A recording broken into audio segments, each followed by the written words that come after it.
राधे राधे दोस्तों। इससे पूर्व की जो हमने क्लासें ली थी उसमें हमने ज्यामिति से संबंधित क्लासों में बिंदु, रेखा, रेखाखंड, किरण आदि के बारे में पढ़ा था और उसमें हमने कोण और कोणों के प्रकार भी देखे थे। उसके बाद जो हमारी सेकंड क्लास थी ज्यामिति से संबंधित, उसमें हमने त्रिभुज को पूर्ण कर लिया था। आज जो हमें वृत्त के बारे में पढ़ेंगे और इसके नेक्स्ट जो क्लास रहेगी आपकी वो चतुर्भुज से संबंधित रहेगी, जिसमें आयत, वर्ग और समांतर चतुर्भुज, समचतुर्भुज आदि से संबंधित हम क्लास लेंगे। अब अगर हम बात करें यहाँ पर वृत्त की, तो वृत्त से संबंधित कुछ बेसिक चीजें हैं जिनको मैं आपको बता देता हूँ वन बाय वन। अगर हम वृत्त में बात करें, अगर यह वृत्त का केंद्र है और इस केंद्र से मैं इसकी परिधि पर एक सीधी लाइन खींचता हूँ, ठीक है दोस्तों, यह रहा आपका वृत्त का केंद्र। केंद्र को ओ नाम दे देते हैं। केंद्र से इसकी परिधि को अगर मैं मिलाता हूँ तो जो ये लंबाई रहती है ये रहती है स्मॉल आर, और इस लाइन को हम बोलेंगे त्रिज्या। यह क्या रहेगी? वृत्त की त्रिज्या। ठीक है दोस्तों, जो केंद्र से मैंने वृत्त की जो परिधि है, यह परिधि रहती है वृत्त की, इसको बोलेंगे हम परिधि। केंद्र से वृत्त की परिधि को अगर मैं मिलाऊं तो उस परिधि पर मिलने वाली जो लाइन रहेगी ओ ए, इस ओ ए लाइन की लंबाई स्मॉल आर को से हम डिनोट करें तो यह जो रहती है ये ओ ए वृत्त की क्या रहती है? त्रिज्या रहती है। अब अगर मैं इसी ओ ए को आगे उधर की तरफ बढ़ाऊं, विपरीत साइड, मैं इसको इधर बढ़ा के यहाँ तक मिला दूं और इस पॉइंट को अगर हम बी नाम दे दें, तो यह जो ए बी है, यह देखो, अगर यह वृत्त की त्रिज्या अगर स्मॉल आर है तो यह वृत्त के केंद्र से मैं वापस परिधि पर इधर की साइड भी मिलाऊं तो ये जो दूरी रहेगी ये भी क्या रहेगी? स्मॉल आर ही रहेगी। और इस ए बी को हम क्या बोलेंगे? यह जो पूरा ए से लेके बी तक की दूरी रहेगी ये रहेगी वृत्त का व्यास। वृत्त का व्यास। तो यहां से एक निष्कर्ष निकला, वृत्त का व्यास जो होता है वो होता है वृत्त की त्रिज्या गुणा 2। मतलब वृत्त की त्रिज्या का क्या रहता है? 2 गुना रहता है। यह वृत्त का व्यास ए बी जो है इस ओ ए का क्या है? 2 गुना है। तो ए बी बराबर मैं लिख सकता हूँ 2 ओ ए, या फिर इसको बराबर लिख सकते हैं 2 ओ बी के। और जो बराबर किसके रहेगा? 2 आर के। क्यों? क्योंकि ओ ए या ओ बी किसके बराबर है? स्मॉल आर के।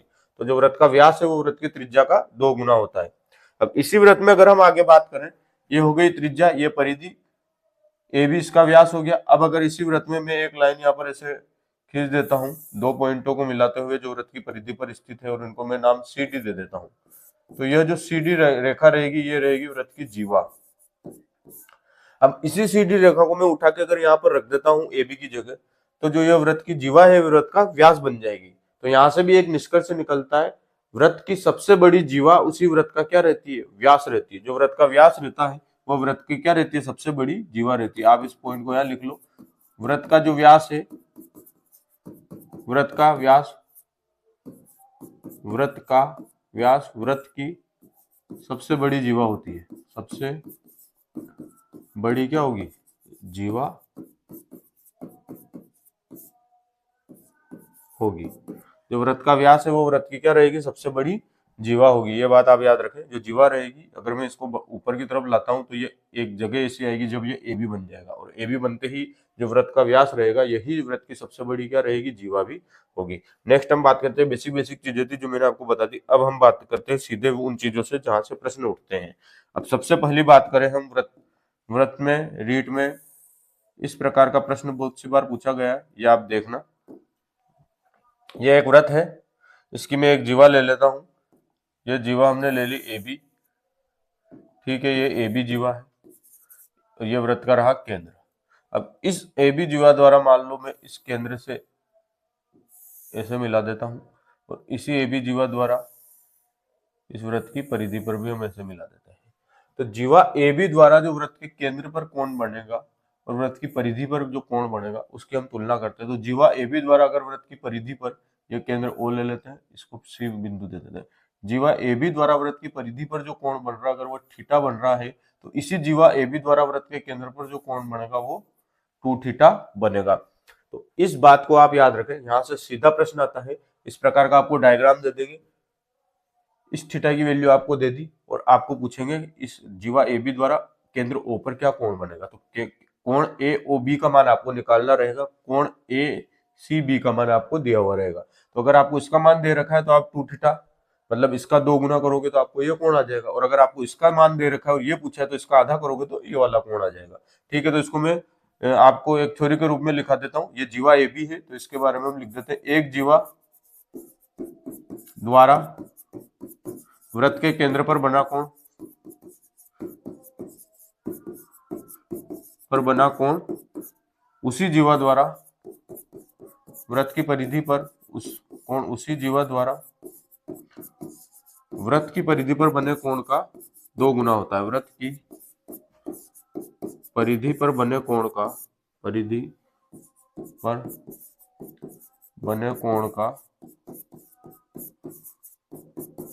2 गुना होता है। तो इस बात को दोस्तों आपको याद रखनी है कि एक ही जीवा द्वारा वृत्त के केंद्र पर कोई कोण बनाया जा रहा है तो उसी जीवा द्वारा वृत्त की परिधि पर बने कोण का वो कोण क्या रहेगा, 2 गुना रहेगा। जो केंद्र पर बना कोण है इसकी परिधि पर बने कोण का क्या रहेगा, 2 गुना रहेगा। इस चीज को आप याद रखें। इसके बाद अगर हम नेक्स्ट बात करें, ये सारे यहाँ से 1 बाय 1 कैसे कैसे प्रश्न बनते जाएंगे उनकी हम बातें कर रहे हैं, ठीक है। अब अगर हम अगला देखें, ये एक वृत्त मैंने यहाँ पर ले लिया, ठीक है दोस्तों। अब इसी वृत्त में पहले तो हमने जीवा यहाँ पर ली थी, अब हम जीवा लेते हैं इसका व्यास, जो वृत्त की सबसे बड़ी जीवा होती है उसकी हम बात कर रहे हैं। मैंने एक लाइन सीधी ऐसे ड्रॉ करी, ये वृत्त के केंद्र से होकर गुजर रही है, ये वृत्त का केंद्र ले लेते हैं। अगर कोई जीवा वृत्त के केंद्र से होकर गुजर रही है तो वह वृत्त की क्या रहेगी, सबसे बड़ी जीवा रहेगी और वह वृत्त का व्यास कहलाएगी। इस जीवा द्वारा वृत्त के परिधि पर जो कोण बनेगा वो बनेगा दोस्तों 90 डिग्री। कितना, 90 डिग्री। तो अर्धवृत्त पर बना कोण क्या रहेगा, समकोण रहेगा।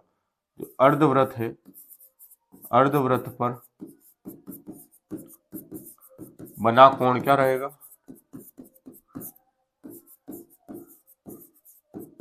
समकोण होता है। जो अर्धवृत्त पर बना कोण होता है वो समकोण होता है। जैसे ये जीवा ए बी है, ये ए बी हमने देखी कि वृत्त के केंद्र से गुजर रही है, मतलब ये ए बी क्या होगी, वृत्त का व्यास होगी। तो वृत्त का व्यास या वृत्त की सबसे बड़ी जीवा द्वारा वृत्त की परिधि पर बना कोण कितना होगा, 90 डिग्री होगा। इसको मैं ऐसे भी लिख सकता हूँ, ये अर्धवृत्त पर बना कोण इसलिए लिखा क्योंकि यहाँ से अगर मैं वृत्त का जो व्यास है इस वृत्त को 2 टुकड़ों में बांटेगा, ए बी के ऊपर वाला और ए बी के नीचे वाला, तो ये अर्धवृत्त हो गया। इस वृत्त को ए बी जो है लाइन बिल्कुल 2 बराबर भागों में बांट रही है, इसलिए यहाँ कहा गया है कि अर्धवृत्त पर बना कोण क्या होगा, समकोण होगा। अब इसी बात में हम देखें, इसी में तो जो ए बी है अगर मैं इसको वृत्त का व्यास मानता हूं तो यह वृत्त की सबसे बड़ी जीवा हुई। तो यहाँ पर हम ऐसा भी लिख सकते हैं कि वृत्त की सबसे बड़ी जीवा द्वारा वृत्त की सबसे बड़ी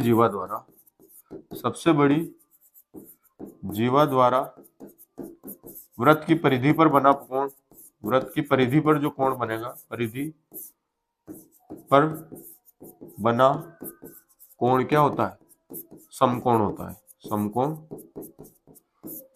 होता है। ठीक है दोस्तों, ये बात आपको याद रखनी है। इससे भी सीधा प्रश्न आ सकता है कि वृत्त की सबसे बड़ी जीवा द्वारा वृत्त के केंद्र पर बना कोण क्या होगा, तो आप वहां पर क्या कहेंगे, समकोण होता है। ठीक है, अब इधर हम एक और चीज देखते हैं। मैं यहाँ पर एक सर्किल ड्रॉ करता हूँ।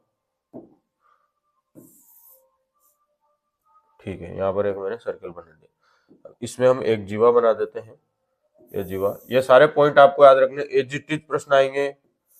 इस जीवा द्वारा इसकी परिधि पर एक कोण,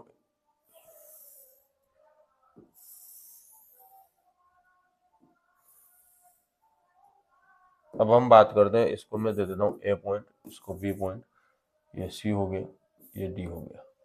यहां से भी एक निष्कर्ष आएगा कि एक ही जीवा द्वारा वृत्त की परिधि पर बने कोण क्या होते हैं, समान होते हैं।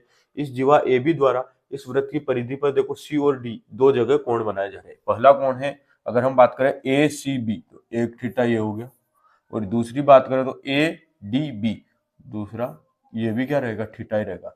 तो एक ही जीवा ए बी द्वारा वृत्त की परिधि पर 2 कोण बनाए जा रहे हैं, देखो ए डी बी और ए सी बी। तो ये जो दोनों ही कोण है इनका मान क्या रहेगा, समान रहेगा। तो क्या रहेगा, एक ही जीवा द्वारा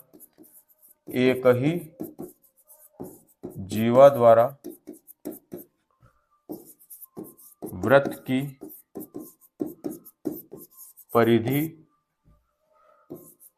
पर बने कोण समान होते हैं। बने कोण क्या होते हैं,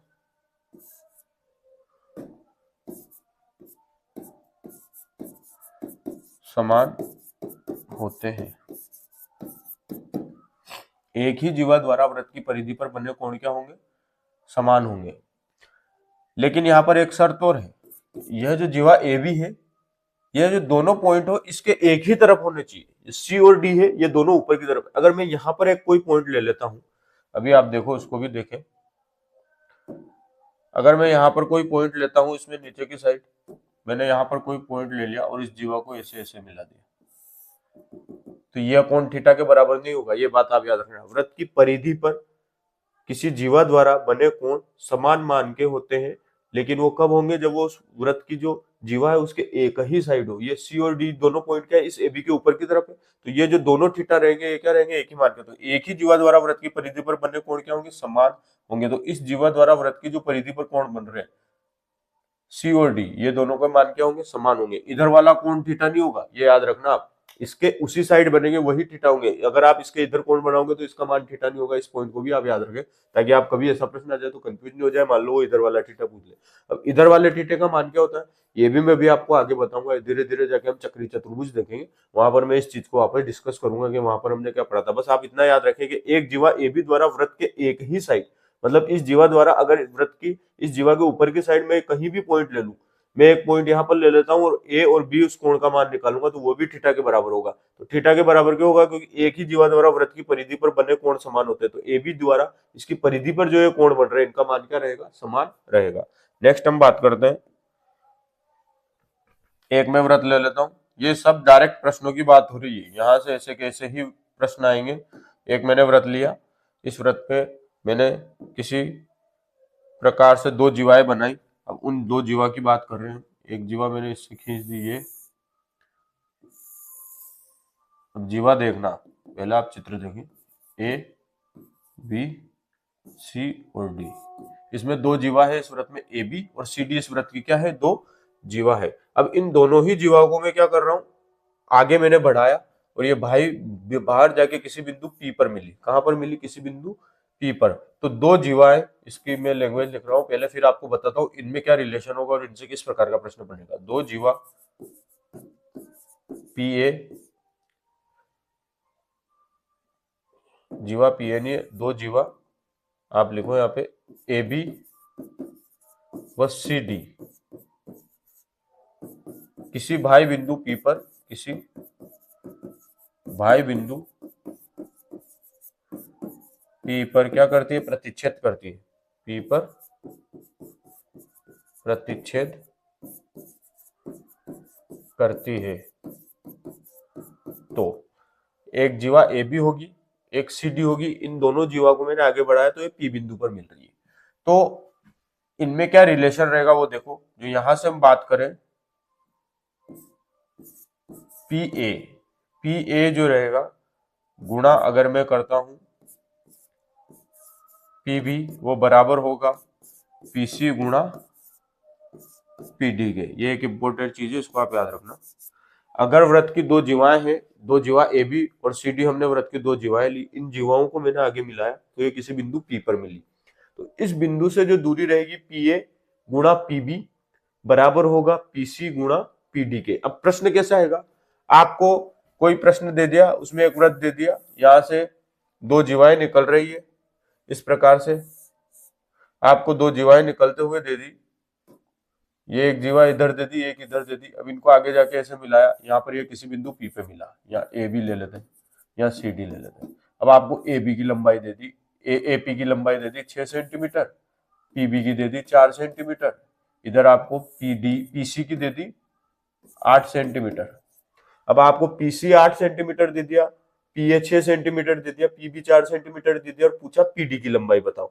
तो आपको पी ए दे रखा है, पी बी दे रखा है, पी डी की निकालनी और पीसीबी आपको दे रखा है 8 सेंटीमीटर, आपको पीडी निकालनी है। तो आप यहाँ से इस फॉर्मूले से पीडी की लंबाई निकाल लेंगे। तो इस प्रकार के प्रश्न यहाँ से बनेंगे, ये भी आप याद रखना। दो जीवाएं ए बी और सी डी, इनको भाई बिंदु पर प्रतिच्छेद करा तो इनसे जो रिलेशन बना वो बना पी ए गुणा पी बी बराबर होगा पी सी गुणा पी डी। ठीक है दोस्तों, अब नेक्स्ट हम बात करते हैं, अब वापस एक व्रत की बात करते हैं, क्योंकि आज चैप्टर ही व्रत चल रहा है तो पूरे समय हम व्रत की ही बात करें। अब यहाँ पर एक व्रत है, अब इस व्रत में दो जीवाएं एक दूसरे को, पहले वाले प्रश्न में तो जीवाओं ने कहा काटा था, व्रत के बाहर काटा था। अब दो जीवाएं हम लेते हैं जो व्रत के अंदर एक दूसरे को काट रही है। चलो पहली जीवा की बात करें, एक जीवा में ले लेता हूँ और यहाँ से एक जीवा मैंने यहाँ से ऐसे ले ली, ये दो जीवाएं वृत्त के अंदर ली। एक जीवा ए बी ले लेते हैं, दूसरी सी और डी ले लेते हैं, ये एक दूसरे को यहाँ पी बिंदु पर काट रही है।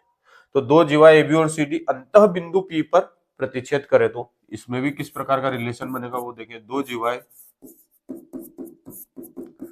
ए बी व सी डी, दो जीवाएं ए बी व सी डी एक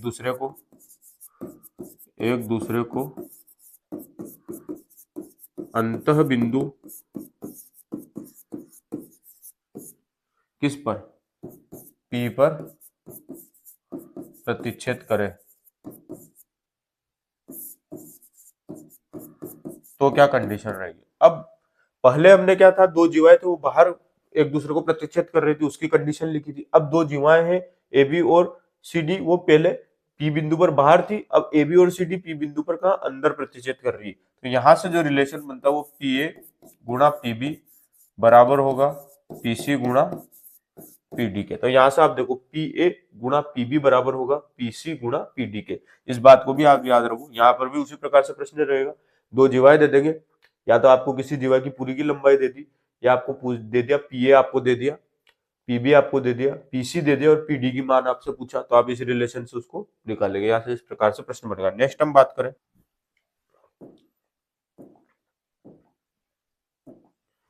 अब दोस्तों हम वापस एक व्रत बनाते हैं। ये मैंने एक व्रत बनाया, इस व्रत में एक रेखा में खींचता हूं ए बी, यहाँ पर हमने एक रेखा ए बी ली, वो इस प्रकार से जा रही है, और यह जो ए बी रेखा है यह इसी व्रत पर एक स्पर्श रेखा है, उसको यहाँ आगे जाके क्या कर रही है, टच कर रही है। तो यहाँ पर बिंदु अगर मैं पी ले लेता हूँ, या फिर मैं स्पर्श रेखा को थोड़ा सा सीधा बनाते हैं, ये एक स्पर्श रेखा है। तो इसमें जो बिंदु पी पर, इस व्रत की स्पर्श रेखा बिंदु पी पर मिल रही है, यहाँ पर इसका हम दे देते हैं ए, और ये रहा आपका बी बिंदु, और ये रहा टी। तो इसमें जो रिलेशन रहता है, इस प्रकार का प्रश्न, पी ए बी एक छेदक रेखा है जो पीटी स्पर्श रेखा को बिंदु पी पर काट रही है। तो ए बी छेदक रेखा को अगर हम आगे बढ़ा रहे हैं तो ये बिंदु पी पर मिल रही है पीटी स्पर्श रेखा को, ठीक है। अब हम बात करते हैं, यहाँ से जो रिलेशन आता है वो आता है P A into P B बराबर होता है पीटी स्क्वायर के। इस रिलेशन को भी आप याद रखें, P A into P B में करूंगा तो वो बराबर रहेगा पीटी स्क्वायर के। इससे भी ऐसे ही प्रश्न बनेगा, आपको इनमें से कोई भी दो चीजें दे रखी होगी और तीसरी आपसे पूछी जाएगी। नेक्स्ट हम बात करते हैं, अगर मैं किसी व्रत की बात करूं,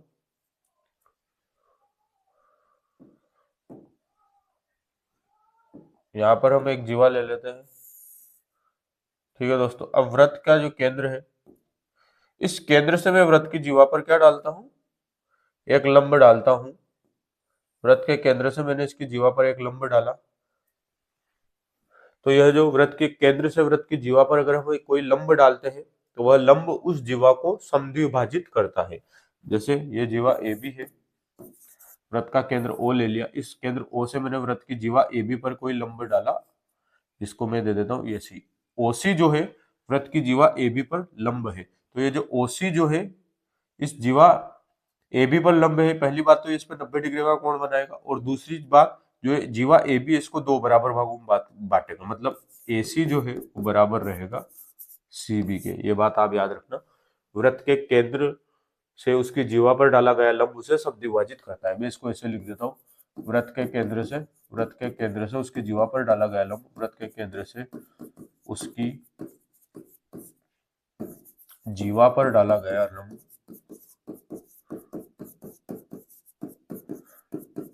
उसे समद्विभाजित करता है। उसे क्या करता है, समद्विभाजित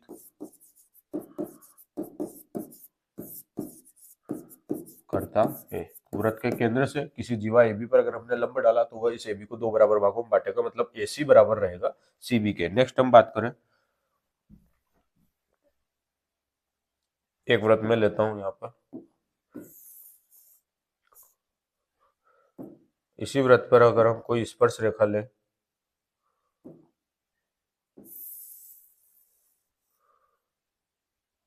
ठीक है दोस्तों, ये वृत्त की स्पर्श रेखा मैंने बना दी।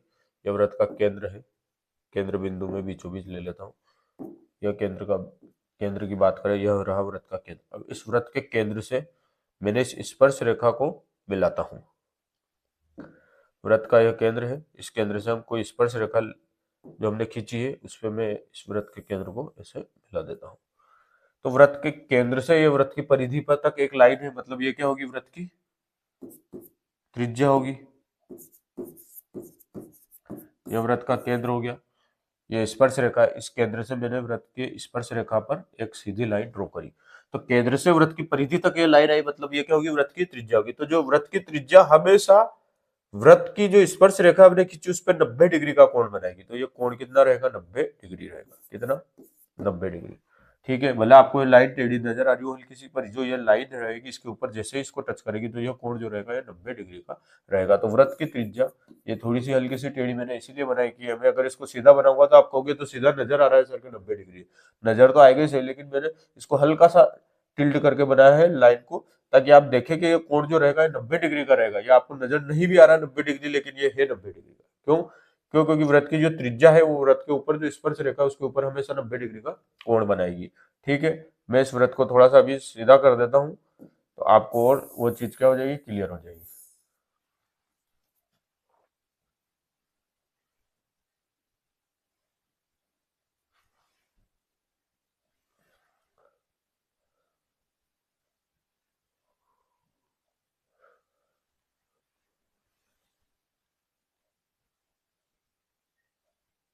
ठीक है दोस्तों, ये हो गया आपके। अब लाइन सीधी होगी। ये वृत्त की त्रिज्या थी, इसके केंद्र से इसके ऊपर डाली हमने सीधी लाइन मिलाई, तो हमने ये जो वृत्त की त्रिज्या थी इसके ऊपर जो स्पर्श रेखा है इसके ऊपर कितने का, 90 डिग्री का कोण बनाएगी। तो वृत्त की जो त्रिज्या होती है, इसलिए वृत्त को हम लिख ले, वृत्त की त्रिज्या, जो वृत्त की त्रिज्या है हमेशा स्पर्श रेखा पर, हमेशा स्पर्श रेखा पर 90 डिग्री का 90 डिग्री का कोण बनाती है। ये बात आप याद रखना। नेक्स्ट हम बात करें, अब कोई वृत्त लेते हैं।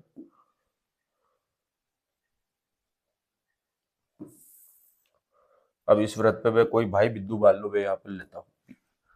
तो जो वृत्त का भाई बिंदु है, किसी भाई बिंदु से वृत्त के ऊपर कितनी स्पर्श रेखाएं खींची जा सकती है, 2 स्पर्श रेखा। अब स्पर्श रेखाओं से संबंधित हम बातें करेंगे, वृत्त की स्पर्श रेखाओं से संबंधित। किसी भाई बिंदु से वृत्त पर 2 स्पर्श रेखाएं खींची जा सकती है। कितनी, 2। तो कोई भाई बिंदु ये हमने ले लिया, इस भाई बिंदु से अगर मैं वृत्त पर स्पर्श रेखाएं खींचूं,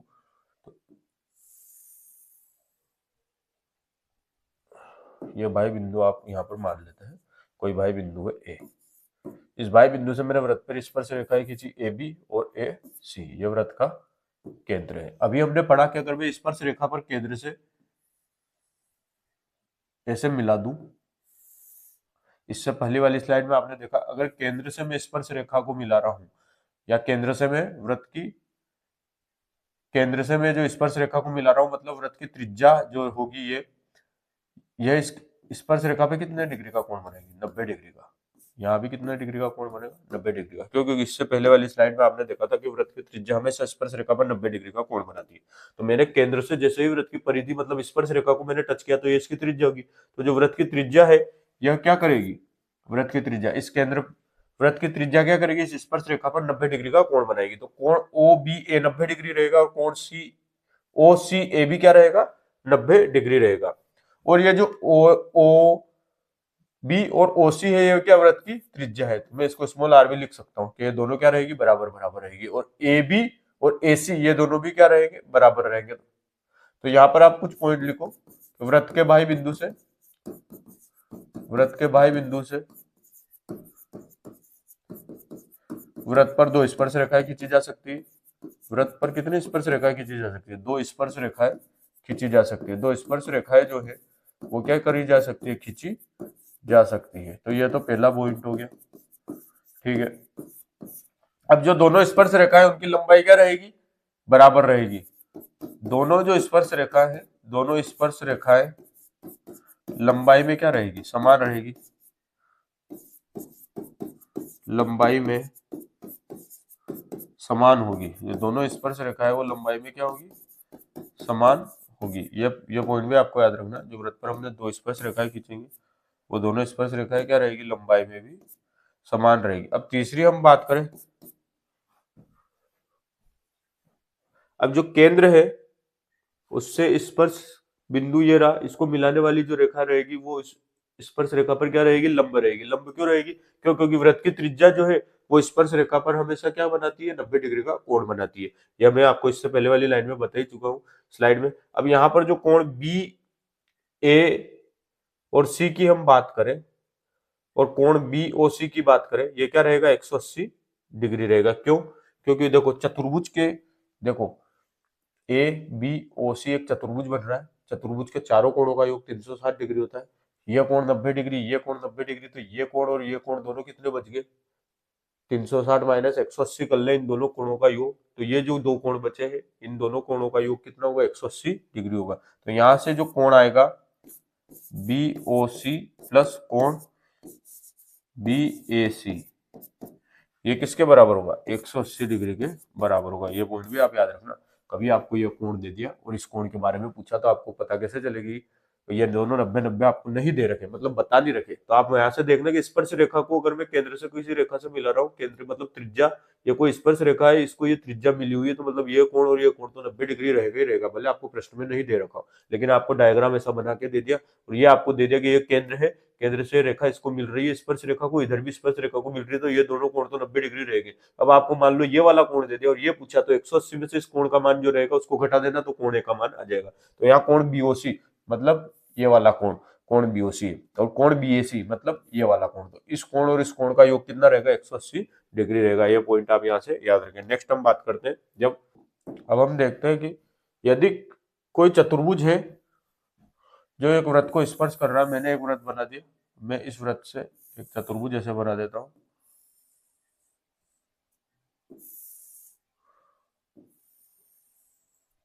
ठीक है, एक वृत्त मैंने बना दिया। यहाँ पर ये ज्यादा अच्छे तरीके से नहीं बन पाएगा, क्यों, क्योंकि मैं यहाँ पर अगर उस सर्किल को पूरा लूंगा और इसको इस प्रकार से उसमें सेट करूंगा तो काफी टाइम लग जाएगा।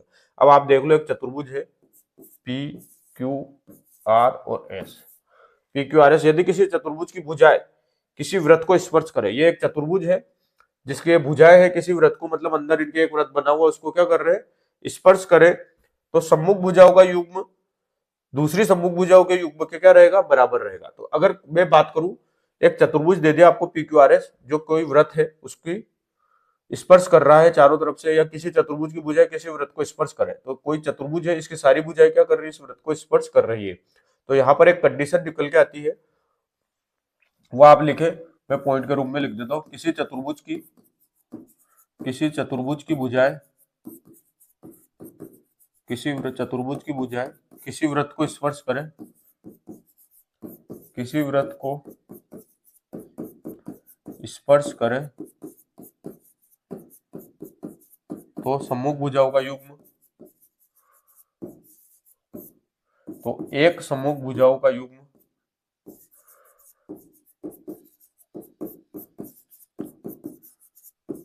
दूसरे सम्मुख भुजाओं के युग्म के बराबर होता है, दूसरे सम्मुख भुजाओं के युग्म के बराबर होता है। ये छोटे छोटे पॉइंट, और ये 1 बाय 1 में आपको डायग्राम इसलिए सिखा रहा हूँ क्योंकि यहाँ से डायरेक्ट प्रश्न बनते हैं। तो एक सम्मुख भुजाओं का युग्म क्या रहेगा, दूसरे सम्मुख भुजाओं के युग्म के बराबर रहेगा। तो मैं यहाँ से बात करूँ, P Q plus R S बराबर क्या होगा, P S plus Q R. P Q plus R S बराबर क्या होगा, P S plus Q R. इसको ऐसे भी लिख सकते हैं, पी क्यू और आर एस की बात होगी थी, पी क्यू और आर एस जो था वो बराबर किसके हो गया, पी एस और क्यू आर के। ठीक है, तो ये आपने वो मैंने लिख के बता दिया कैसे रहेगा। अब आपको यहाँ पर कोई भी 2 या 3 चीजें दे रखी होगी और आपको चौथी चीज पूछी जाएगी, उसको आप यहाँ से ऐसे हल करना है। ठीक है दोस्तों, अब नेक्स्ट हम बात करते हैं चक्रीय चतुर्भुज की। चक्रीय चतुर्भुज क्या होता है, मान लो मैं कोई एक ऐसा वृत्त ले लेता हूं, ठीक है। अब इस वृत्त के अंदर कोई चतुर्भुज बना हुआ है,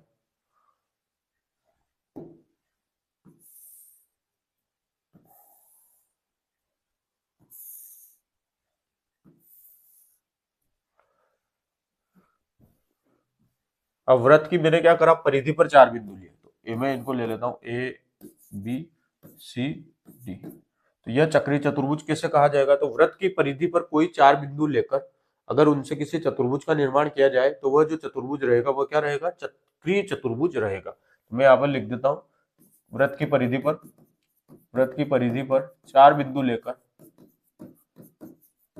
4 बिंदु लेकर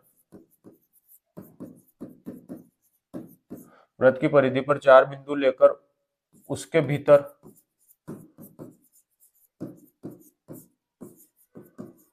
बनाए गए चतुर्भुज को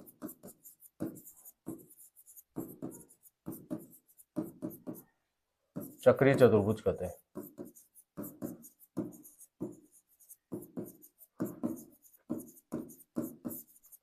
तो वृत्त की जो परिधि है उस पर 4 बिंदु लेकर हमने उसके भीतर एक चतुर्भुज बनाया, उसको हम क्या कहेंगे, चक्रीय चतुर्भुज कहेंगे। अब इस चक्रीय चतुर्भुज से क्या निष्कर्ष निकला कि कोण ए जो रहेगा इसमें और कोण सी जो रहेगा, इन दोनों का मान 180 डिग्री रहेगा। यह कोण ए है, यह कोण सी है। अगर मैं कोण ए और कोण सी को जोड़ूं तो इसका मान क्या रहेगा, 180 डिग्री रहेगा।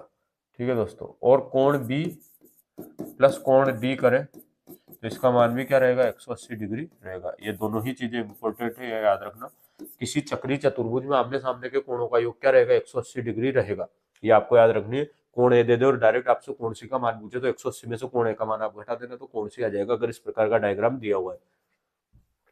ठीक है, और जो प्रत्येक चक्रीय समांतर चतुर्भुज होता है वो आयत होता है, और जो प्रत्येक चक्रीय समचतुर्भुज होता है वो क्या रहेगा, वर्ग रहेगा। ठीक है, अब हम बात करें तो ये दोनों बातें बहुत इंपॉर्टेंट है। कोई चक्रीय चतुर्भुज है तो उसमें आमने सामने के जो कोण रहेंगे उनका योग 180 डिग्री का, कोण ए और कोण सी का मान 180, कोण बी और कोण डी का मान 180 डिग्री रहेगा। ठीक है, अब आप देख रहे हो मैंने डायरेक्ट कोण बी लिखा, तो इस कोण बी को ऐसे भी लिख सकते हैं, कोण ए बी सी, मतलब जो बीच में रहता है उसी कोण की बात होती है। अगर मैं इस कोण बी को ऐसे लिख दूं, कोण ए बी सी प्लस कोण डी वाले की बात करें तो ए डी सी, तो यहाँ कोण ए बी सी का मतलब कोण बी है और कोण ए डी सी का मतलब कोण डी है, या जो बीच में जो रहता है उसी कोण की हम बात कर रहे हैं। बहुत दोस्त अगर इस चीज में भी कंफ्यूज हो तो यहाँ से उस कंफ्यूजन को भी दूर कर ले। ठीक है दोस्तों, तो ये इन दोनों कोणों का योग क्या क्या रहेगा, 180 डिग्री रहेगा। अब हम नेक्स्ट बात करते हैं, वृत्त पर जो स्पर्श रेखाएं बनेगी उनकी संख्या कितनी रहेगी। मान लो 2 वृत्त दे रखे हैं, यहां से आप इनको बस याद रखें, ये आपको 2 वृत्त दे दिए, ये इनके केंद्र दे दिए। ठीक है, तो हम 1 बाय 1 देख लेते हैं सारे जितने भी। पहली कंडीशन है तो 2 वृत्त है जो एक दूसरे को क्या नहीं कर रहे, स्पर्श नहीं कर रहे। तो 2 वृत्त है जो एक दूसरे को स्पर्श नहीं कर रहे या उनके केंद्रों के बीच की जो दूरी है उनकी त्रिज्याओं की दूरी से ज्यादा है। तो ये दोनों केंद्रों के बीच की दूरी में ये मान लूं, और इसकी त्रिज्या मैं ले लेता हूँ R1, इसकी त्रिज्या ले लेता हूँ R2, यह केंद्र हो गया C1 और यह केंद्र हो गया C2। तो अगर इस प्रकार की कंडीशन है, पहली कंडीशन की बात कर रहे हैं, जब तो आपको 2 वृत्त दे रखे और दोनों ही वृत्त एक दूसरे को स्पर्श नहीं कर रहे हैं और एक दूसरे से क्या दूर दूर है, तो इस प्रकार के कंडीशन में जो त्रिज्याओं की संख्या, स्पर्श रेखाओं की संख्या रहेगी वो रहेगी दोस्तों 4। अब मैं 4 स्पर्श रेखा आपको खींच के बता देता हूँ। पहली स्पर्श रेखा ये होगी, दूसरी होगी, एक स्पर्श रेखा अगर हम ऐसे यहाँ से खींचे तो ऐसे आएगी, और एक अगर हम खींचे तो ऐसे आएगी। तो ऐसे 4 स्पर्श रेखाएं बनेगी, 1 2 3 4। तो यहाँ से क्या कंडीशन है कि 2 वृत्त अगर एक दूसरे को स्पर्श नहीं कर रहे हैं तो उनके बीच 4 स्पर्श रेखाएं रहेगी। जब 2 वृत्त एक दूसरे को स्पर्श न करें, जब 2 वृत्त एक दूसरे को स्पर्श न करें, को स्पर्श न करें तो उनके बीच 4 स्पर्श रेखा रहेगी, उनके बीच 4 उभयनिष्ठ स्पर्श रेखाएं रहेगी। उभयनिष्ठ भी लिखना जरूरी है।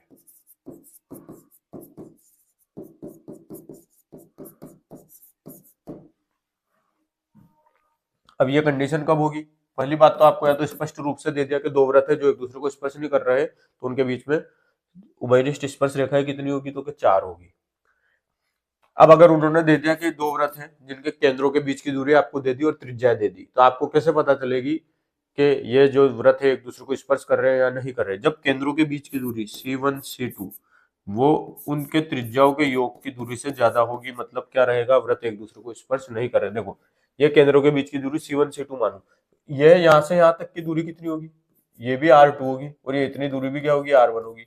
इस वृत्त की त्रिज्या ये रही, इस वृत्त की त्रिज्या ये रही। अब मैं R1 C1 और C2 के बीच में देखो इतनी दूरी एक्स्ट्रा है, तो मैं C1 और C2 के बीच की जो दूरी रहेगी इस R1 और R2 से ज्यादा रहेगी, तभी तो वृत्त एक दूसरे से दूर दूर है। ये कंडीशन याद रखना। C1 और C2 मतलब केंद्रों के बीच की दूरी जो है R1 प्लस R2 उनकी त्रिज्याओं के योग जो है उन दोनों व्रतों का त्रिज्याओं का जो योग है उससे क्या रहनी चाहिए, ज्यादा रहेगी, तभी ये वाली कंडीशन आएगी, मतलब तभी दोनों व्रत एक दूसरे से दूर दूर है। आपको यहाँ भी नजर आ रहा होगा, यहाँ से यहाँ तक की बात करूं तो ये तो R2 है, और यहाँ से यहाँ तक की बात करूं तो R1, तो ये R2 और R1 इन दोनों को जोड़ा R1 R2, और इनके बीच में ये दूरी इतनी, और देखो इतनी दूरी एक्स्ट्रा आ रही, मतलब C1 और C2 के बीच की जो दूरी है ना, R1 और R2 के जोड़ से क्या आ रही, ज्यादा आ रही। तो अगर इस प्रकार की कंडीशन रहेगी C1 C2 के बीच की दूरी R1 R2 से ज्यादा है, मतलब व्रत दोनों एक दूसरे को स्पर्श नहीं कर रहे और दोनों एक दूसरे से क्या है, दूर दूर है। तो इस प्रकार की कंडीशन में स्पर्श रेखाओं की संख्या कितनी रहेगी, 4 रहेगी। अब दूसरी कंडीशन देख लो, दो व्रत ले लिए, अब ये दोनों क्या कर रहे हैं, एक दूसरे को स्पर्श कर रहे हैं, तो इनमें उभयनिष्ठ स्पर्श रेखाएं कितनी रहेगी, 1 2 और 1 इन दोनों के जहां पर ये स्पर्श कर रहे हैं वहां से ऐसे निकलेगी। तो ये दो व्रत ले लेते हैं वापस वही, ये C1 केंद्र हो गया, ये C2 केंद्र हो गया, इसको R1 ले लेते हैं, इसको R2 ले लेते हैं। यहाँ पर मैंने R1 R2 अलग अलग ले लिए थे, इनको आप सेम ले लेना। C2 में मैंने R1 ले लिया था और C1 में मैंने R2 ले लिया था। हम इन दोनों को या R1 था, इसको आप यहाँ पर 2 कर लो, ये भी 2 कर लो और ये भी 2 कर लो, यहाँ पर R1 कर लो। C1 सेंटर है तो केंद्र 1 है तो वहां भी 1 1 कर लो, वहां 2 2 कर लो, ठीक है। अब हम बात करें, यहाँ पर दो व्रत ले लिए, C1 केंद्र इसका है, C2 इसका है, यहाँ पर R1 R2 हमने दो त्रिज्याएं ले ली, या R1 लिखा हुआ है या R2 लिखा हुआ है, ठीक है। अब अगर हम बात करें जब दो व्रत एक दूसरे को क्या कर रहे हैं, स्पर्श कर रहे हैं, तो जब दो व्रत स्पर्श करें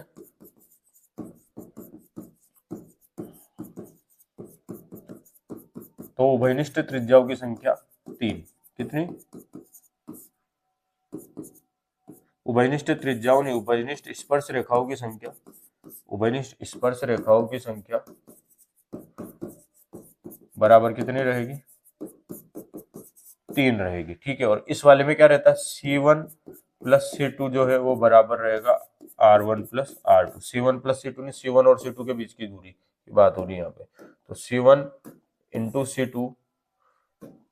C1 C2 मतलब C1 और C2 के बीच की दूरी जो रहेगी वो किसके बराबर रहेगी, R1 और R2 के बराबर रहेगी, R1 और R2 के जोड़ के। ये बात आप यहाँ पर याद रखना, C1 और C2 जो दोनों केंद्रों के बीच की दूरी रहेगी वो उन दोनों की त्रिज्याओं के योग के बराबर रहेगी। वो भी आपको नजर आ रहा होगा। आप देखो, मैं अगर इसको यहाँ से ऐसे मिला दूं और इसको मिला दूं, तो ये इस केंद्र से इस परिधि तक लाइन खींची, इस केंद्र से इस परिधि तक लाइन खींची, जो ये लाइन है ये R2 होगी और ये लाइन भी क्या होगी, R1 होगी। तो ये जो दोनों दूरी है दोनों की, ये क्या रहेगी, सेम रहेगी। मैं थोड़ा सा बड़ा बनाता हूँ इसको, ये देखो आप, ये केंद्र C1 ले लो, ये केंद्र C2 ले लो, ये R2 है, ये R1 है, यहाँ पर एक स्पर्श रेखा ही आएगी, एक ये आएगी और एक इन दोनों को जहां पर स्पर्श कर रहे हैं वहां से निकलेगी। तो ऐसे कितने, 3 स्पर्श रेखाएं निकलेंगे। अब मैं इसको यहाँ से ऐसे मिला देता हूँ और इसको ऐसे मिला देता हूँ, तो ये R1 रहेगी, ये R2 रहेगी। तो C1 और C2 के बीच की दूरी किसके बराबर रहेगी, R1 प्लस R2 की। अगर ये कंडीशन आती है मतलब दोनों व्रत क्या कर रहे हैं, एक दूसरे को स्पर्श कर रहे हैं, तो आपको केंद्रों के बीच की दूरी दे दी और दोनों त्रिज्याओं का मान दे दिया, तो आप केंद्रों के बीच की दूरी को त्रिज्याओं के मान के दूरी के बराबर देखे। अगर केंद्रों के बीच की दूरी त्रिज्याओं के मान से ज्यादा आ रही, मतलब दोनों ही व्रत एक दूसरे से दूर दूर है, 4 स्पर्श रेखा रहेगी, केंद्रों के बीच की दूरी त्रिज्याओं के मान के बराबर आ रही, तो दोनों ही व्रत एक दूसरे को स्पर्श कर रहे हैं, 3 स्पर्श रेखाएं बनेगी। ये दो कंडीशनें थी, दोनों कंडीशन आपने देख ली। अब अगर हम देखते हैं आगे की कंडीशन, इसको मैं यहाँ पर अभी मिटा देता हूँ। ये दोनों कंडीशन आपने देख ली है, ये आप समझ गए होंगे। अब हम नेक्स्ट बात करेंगे इन दो कंडीशनों के बाद, या तो आपको डायरेक्ट दे देंगे दोनों व्रत एक दूसरे को स्पर्श नहीं कर रहे हैं, या फिर कह देंगे दोनों व्रत एक दूसरे को स्पर्श कर रहे हैं, तो उससे तो आप निकाल लोगे। लेकिन अगर आपको केंद्र और त्रिज्याओं के बीच में रिलेशन के हिसाब से निकालना, तो आप यहाँ से पता कर लो। अब नेक्स्ट हम बात करते हैं तीसरी, तो थर्ड बात होगी, दो बातें हो चुकी, अब तीसरी बात, जब दोनों ही व्रत है एक दूसरे को स्पर्श कर रहे थे वो कंडीशन आएगी। अब बात करते हैं जब दोनों व्रत एक दूसरे को क्या कर रहे हैं, काट रहे हैं। ये दो व्रत दे दिए, अब दोनों व्रत पहले तो दूर दूर थे, फिर स्पर्श किए, अब एक दूसरे को काट रहे थे। इस कंडीशन में कितनी स्पर्श रेखाएं बनेगी, उभयनिष्ठ 2। एक तो ये निकल गई, एक उभयनिष्ठ स्पर्श रेखा, और दूसरी उभयनिष्ठ स्पर्श रेखा ये रही। तो कितनी उभयनिष्ठ स्पर्श रेखाएं बनेगी इस कंडीशन में, 2। ये आगे जाके कहीं पर यहाँ पर एक दूसरे को कट करेगी, ठीक है, उसको हमें कोई मतलब नहीं। अब इतने, तो इस प्रकार की कंडीशन में जब दो केंद्रों के बीच की दूरी जो रहेगी वो क्या रहेगी,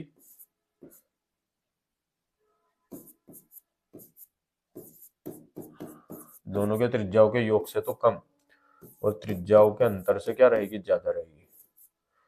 अगर इसका केंद्र से यहाँ से इसकी त्रिज्या में ले लेता हूँ r1 और इसको r2 ले लेता हूँ, ये c1 और ये c2 ले लेता हूँ, तो इनके केंद्रों के बीच की जो दूरी रहेगी वो r1 प्लस r2 से तो कम रहेगी, लेकिन r1 माइनस r2 से क्या रहेगी, ज्यादा रहेगी। और इस प्रकार की कंडीशन में जब दो वृत्त एक दूसरे को कट करे तो स्पर्श रेखाओं की संख्या कितनी रहेगी, स्पर्श रेखाएं जो रहेगी कितनी रहेगी,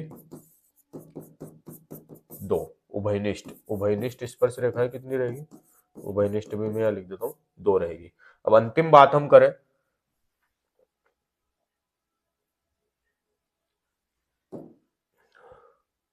अब लास्ट हम बात करें,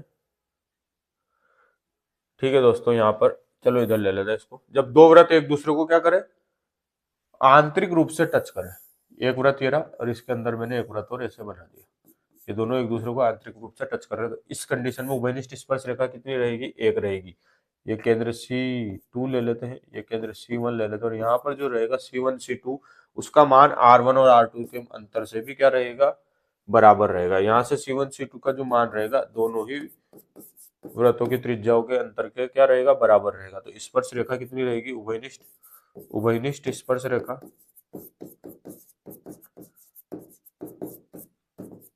वो रहेगी इस कंडीशन में एक।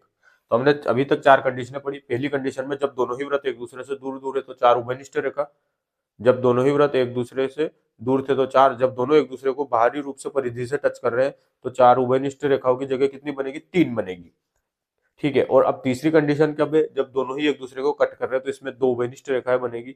और फिर वो कंडीशन जिसमें दोनों ही वृत्त एक दूसरे को स्पर्श कर रहे हैं, पर इससे सेकंड वाली कंडीशन में दोनों बाह्य रूप से स्पर्श कर रहे थे तब तो तीन स्पर्श रेखाएं बन रही थी, लेकिन यहाँ पर दोनों आंतरिक रूप से स्पर्श करेंगे तो एक उभयनिष्ठ स्पर्श रेखा बनेगी।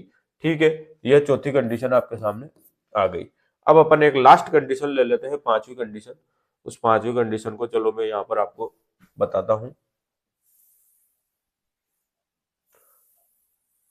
ये जो पांचवी कंडीशन रहेगी इसको आप यहां पर देखें।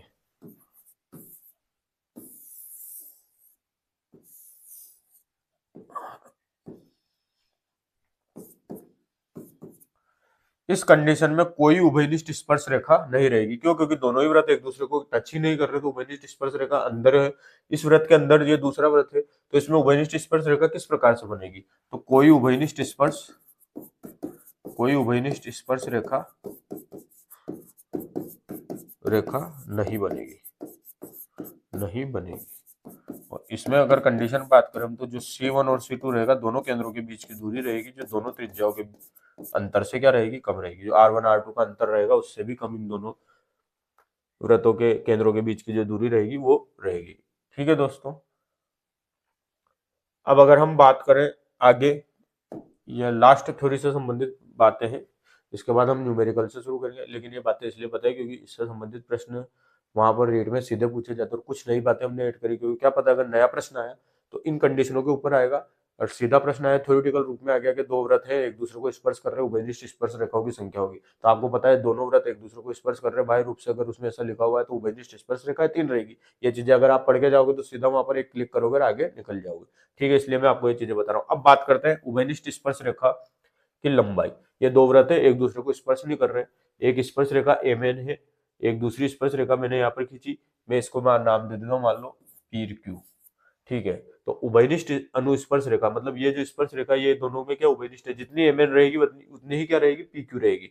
तो उभयनिष्ठ अनुस्पर्श रेखा की लंबाई क्या रहती है, जो MN का जो मान रहेगा वो रहेगा केंद्रों के बीच की दूरी C1 और C2 के बीच की दूरी का स्क्वायर माइनस त्रिज्याओं के अंतर का स्क्वायर, माइनस क्या रहेगा, त्रिज्याओं के अंतर का स्क्वायर। ये फॉर्मूला आप सीधा याद रखें, इससे संबंधित प्रश्न आपको सीधे देंगे कि दो वृत्त एक दूसरे को स्पर्श नहीं करते, उनके केंद्रों के बीच की दूरी आपको दी रही है और त्रिज्याओं का मान दे रखा है, एक त्रिज्या R1 और R2 का मान दे रखा है। तो अगर आपको MN इस प्रकार से भाई उभयनिष्ठ स्पर्श निकालनी, उभयनिष्ठ अनुस्पर्श रेखा का मान निकालना है, तो आप केंद्रों के बीच की दूरी का स्क्वायर माइनस त्रिज्याओं के अंतर का स्क्वायर निकाले। अब ये केंद्रों के बीच की दूरी का स्क्वायर और माइनस त्रिज्याओं के अंतर का स्क्वायर क्यों किया, देखो ये मान लो C1 है, ये R1 है, अब मैं यहाँ से क्या करता हूँ, इसको ऐसे मिला देता हूँ, अब देखो, एक तो ये यहां से यहां तक की दूरी होगी, एक ये होगी, तो C1 और C2 का मान मैं आपको बता देता हूं। जो आपको केंद्रों के बीच की दूरी है वो दे रखी है C1 C2 के बीच की मान, तो इसका स्क्वायर में से हम त्रिज्याओं का अंतर, R1 इतनी लंबी थी, R2 छोटी थी, तो ये जो रहेगी, ये दूरी जो रहेगी ये वाली, ये R1 माइनस R2 रहेगी। तो त्रिज्याओं का अंतर अगर मैं घटा दूंगा तो a में आ जाएगा, तो ये लाइन आ जाएगी, ये वाला। तो आप देखो यहाँ पे पाइथागोरस प्रमेय लग रही है, ये कर्ण हो गया, ये लंब हो गया, और ये आधार हो गया। आधार हो गया त्रिज्याओं का अंतर, केंद्र के बीच की दूरी जो होगी वो कर्ण होगी, और ये जो लाइन रहेगी ये किसके बराबर रहेगी, एमएन, स्पर्श रेखा की लंबाई के बराबर। तो ये जो लंब है ये एमएन के बराबर है, तो एमएन का मान हमने निकाला अंडर रूट केंद्रों के बीच की दूरी का स्क्वायर माइनस त्रिज्याओं के अंतर का स्क्वायर, जब उभयनिष्ठ क्या है, अनुस्पर्श रेखा है। अब अनुप्रस्थ स्पर्श रेखा, इस अनुप्रस्थ स्पर्श रेखा की बात हो रही है, तो यहाँ पर जो अनुप्रस्थ स्पर्श रेखा में ए बी ले लेता हूं, तो इसकी जो लंबाई रहेगी वो रहेगी केंद्रों के बीच की दूरी का स्क्वायर माइनस त्रिज्याओं का योग का स्क्वायर। यहाँ पर त्रिज्याओं का अंतर था, यहाँ त्रिज्याओं का योग की बात हो रही है। ये स्पर्श रेखा जो रहेगी ये इस एमएन से छोटी रहेगी, मतलब एमएन से ए बी जो रहेगी वो छोटी रहेगी। क्यों? क्योंकि केंद्रों के बीच की दूरी का स्क्वायर माइनस त्रिज्याओं का योग का स्क्वायर आ रहा है। ये हम डायरेक्ट नहीं कह सकते छोटी रहेगी बड़ी रहेगी, क्यों? क्योंकि अगर ये दोनों ही वृत्त ज्यादा दूर दूर कर दिए तो इसकी लंबाई बढ़ जाएगी। तो कंडीशन, एक ही वृत्त की बात हो रही है, मतलब इन्हीं, ये सेम प्रश्न में अगर मैं यहाँ से पीएन बना देता हूँ पीएन, तब तो पीएन का जो मान रहेगा वो एमएन से कम रहेगा। लेकिन अगर दो अलग अलग वृत्त के अलग अलग प्रश्नों में बात हो रही है तो एमएन और एबी के बीच में हम रिलेशन नहीं बता सकते। एक ही वृत्त की बात हो रही है तब तो हम कह सकते हैं कि जो एमएन का मान है वो पीएन से क्या रहेगा, ज्यादा रहेगा। क्यों? क्योंकि यह फॉर्मूला में हमें नजर आ रहा है केंद्रों के बीच की दूरी में से हम यहाँ त्रिज्याओं का अंतर घटा रहे हैं, जबकि यहाँ केंद्रों के बीच की दूरी में से हम त्रिज्याओं का योग है उसका स्क्वायर घटाएंगे। यहाँ पर अंतर का स्क्वायर घटाएंगे या योग का स्क्वायर घटाएंगे, तो अंतर का स्क्वायर घटाएंगे तो वहां पर जो मान आएगा एमएन का वो ज्यादा आएगा, और यहाँ पर एबी का मान क्या आएगा, कम आएगा। ये दोनों सूत्र आपको याद रखना है जब आपको अनुप्रस्थ स्पर्श रेखा दी के बारे में पूछा गया, केंद्रों के बीच की दूरी और त्रिज्याओं का मान देके, तो आप वहां से एबी ऐसे निकालेंगे और यहाँ से एमएन ऐसे निकालेंगे। नेक्स्ट हम बात करें आखिरी कंडीशन, जब दो वृत्त एक दूसरे को स्पर्श कर रहे हैं तो उसमें हम रेखा जो एबी रहेगी उनकी स्पर्श रेखा, उसकी जो लंबाई रहेगी एबी वो रहेगी 2 गुना बड़े वृत्त की त्रिज्या गुना छोटे वृत्त की त्रिज्या, मतलब एबी बराबर होगा 2 under root capital R into small R. Capital R में स्मॉल आर का गुणा करेंगे तो एबी का मान आ जाएगा अंडर रूट के अंदर 2 under root capital R into small R. इससे संबंधित प्रश्न में आपको बताता हूँ एक। अब हमारे प्रश्न शुरू हो गए दोस्तों, प्रश्नों से हम शुरू करते हैं। 9 सेंटीमीटर और 4 सेंटीमीटर त्रिज्या वाले दो वृत्त भाई स्पर्श करते तो इनकी उभयनिष्ठ स्पर्श रेखा की लंबाई बताओ। तो दो वृत्त दे दिया आपको जो एक दूसरे को भाई स्पर्श कर रहे हैं, पहला वृत्त ये ले लेते हैं, ये दूसरा वृत्त ले लिया, तो इनकी उभयनिष्ठ स्पर्श रेखा ये रहेगी। इसकी हमें क्या पूछिए, लंबाई पूछिए। तो इसका फॉर्मूला देखो भी, अब मैंने बताया दो वृत्त है, इनको एक उभयनिष्ठ स्पर्श रेखा ए बी है, इसकी लंबाई कैसे निकालेंगे, उभयनिष्ठ स्पर्श रेखा की ए बी बराबर 2 अंडर रूट कैपिटल आर गुणा स्मॉल आर, मतलब बड़े वृत्त की त्रिज्या गुणा छोटे वृत्त की त्रिज्या। आपको देखो बड़े वृत्त की त्रिज्या 2 सेंटीमीटर, छोटे वृत्त की 4 सेंटीमीटर दे रखी, क्योंकि दो वृत्तों की त्रिज्या दे रखी तो जो जिस त्रिज्या का मान बड़ा है वो अपने आप बड़ी हो जाएगी। तो ये जो त्रिज्या तो दे रही आपको 2 सेंटीमीटर, और ये वाली त्रिज्या आपको दे रही 4 सेंटीमीटर, तो ये 4 हो गया और ये 2 हो गया। इसको अगर मैं ऐसे मिलाऊं तो ये 9 सेंटीमीटर या 4 सेंटीमीटर। यहाँ से आपको फॉर्मूला पता अभी मैंने बताई है, स्पर्श रेखा की लंबाई में इसको ए बी ले लेता हूँ, यहाँ से ए बी क्या हो जाएगा, 2 अंडर रूट बड़े वृत्त की त्रिज्या गुणा छोटे वृत्त की त्रिज्या, तो बराबर हो जाएगा 2 अंडर रूट 9 चौक 36, तो 2 गुणा अंडर रूट 36 का मान होगा 6 बराबर 12 सेंटीमीटर। 12 सेंटीमीटर का आंसर ये रहा। तो इस प्रकार के प्रश्न आपसे सीधे ऐसे पूछे जाएंगे, दो तरीके के, और मैंने बताए थे आपको अनुप्रस्थ वाली और एक उभयनिष्ठ तिर्यक स्पर्श रेखा, तो उन दोनों ही प्रकार के प्रश्नों को भी आप यहाँ से हल कर सकते हो, इस प्रकार के प्रश्न। अब हम बात करते हैं इस प्रश्न में। यहाँ पर आपको x डिग्री का मान पूछा है।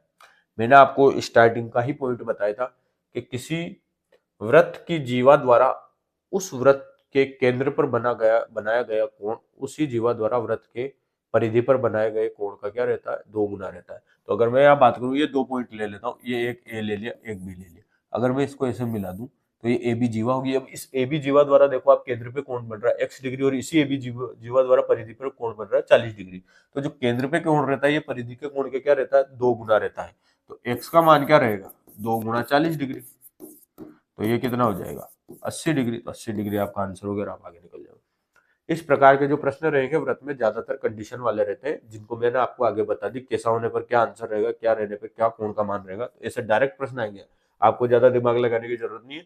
यहाँ पर ए और बी 2 पॉइंट लेके अगर मैं एक लाइन खींच देता हूँ तो इस जीवा द्वारा केंद्र पर तो ये कोण बन रहा है, और इसी ए बी जीवा द्वारा यहाँ पर ये कोण बन रहा है। अब यहाँ पर जीवा बनी हुई नहीं दी थी, तो इसका मतलब ये नहीं कि जीवा तो हमें दे नहीं रखी, हमें कैसे पता चलेगा कि ये कोण x डिग्री जो रहेगा ये इस 40 डिग्री का 2 गुना रहेगा। आपको तो जीवा नहीं दे रखी, तो आप इन दोनों पॉइंटों को मिला लो ना, ये अपने आप जीवा बन गई AB। अब इस AB द्वारा केंद्र पर x डिग्री कोण बन रहा है और इसी AB द्वारा यहाँ पर 40 डिग्री बन रहा है, तो ये जो x डिग्री रहेगा इस 40 डिग्री से क्या रहेगा, 2 गुना रहेगा। तो यहाँ पर क्या आया, 80 डिग्री आपका क्या आ गया, आंसर आ गया। नेक्स्ट देखो आप, अब यहाँ पर आपको दे दिया उसी तरीके से, यहाँ पर भी आपको कहेगा x डिग्री का मान पूछा है। अब यहाँ पर ये आपको 30 डिग्री दे रखा है, ये 40 डिग्री दे रखा है। अब आप देखो, अब इस प्रश्न को देखो, यहाँ पर मैं बाप से पूछूं तो OB क्या है इस वृत्त की, ये केंद्र O है, ये क्या है, केंद्र O है। तो इस OB क्या है आपकी, OB इस वृत्त की होगी त्रिज्या, स्मॉल r में ले रहा हूं त्रिज्या। OC भी क्या होगी इस वृत्त की, त्रिज्या होगी। अगर OB त्रिज्या है, OC त्रिज्या है, तो OA भी क्या होगी इस वृत्त की, त्रिज्या होगी। क्योंकि केंद्र से सारी लाइनें कहाँ जा रही है, परिधि पर जा रही है। तो इसी केंद्र से इस परिधि को टच किया, इस केंद्र ने इस परिधि को और इस केंद्र ने इसको, तो ये तीनों तो आर मतलब ये तीनों क्या होगी, OA, OB और OC क्या होगी, वृत्त की त्रिज्या होगी। अब अगर हम त्रिभुज की बात करें OAB, इस त्रिभुज की बात कर रहा हूँ OAB में, OAB में आपको OB पता है, R है, OAB पता है, R है। तो जब ये भुजा इस भुजा के बराबर है, तो यह कोण किस कोण के बराबर होगा, इस कोण के बराबर होगा। तो ये कोण भी कितना हो जाएगा, 30 डिग्री हो जाएगा। चलो मैं इसको इधर लिख देता हूँ, ये कोण कितना हो गया, 30 डिग्री। ठीक है, ये वाला कोण कितना हो गया, 30 डिग्री। अब इधर देखो, यहाँ की हम बात करें तो OC और OA बराबर है, तो OC 40 डिग्री है, तो OA भी क्या होगा, 40 डिग्री होगा। क्यों, क्योंकि ये समबाहु त्रिभुज है। तो समबाहु त्रिभुज में इस आधार पर बनाने वाले दोनों समान भुजाएं क्या है, सेम कोण बनाती है। ये आपको मैंने त्रिभुज वाला इससे पहले जो क्लास ली थी उसमें बताया था। तो यहाँ से ये वाला कोण भी कितना हो गया, 40 डिग्री हो गया। अब देखो, ये कोण 30 डिग्री, ये इधर वाला बचा हुआ कोण 40 डिग्री, तो ये पूरा कोण कितना हो गया, इस पूरे कोण की बात करें तो ये कितना हो गया, 30 डिग्री प्लस 40 डिग्री बराबर 70 डिग्री। अब आपको पता है, अब मैं वापस इस BC को ऐसे मिला देता हूं, तो BC तो क्या होगी, जीवा होगी साहब।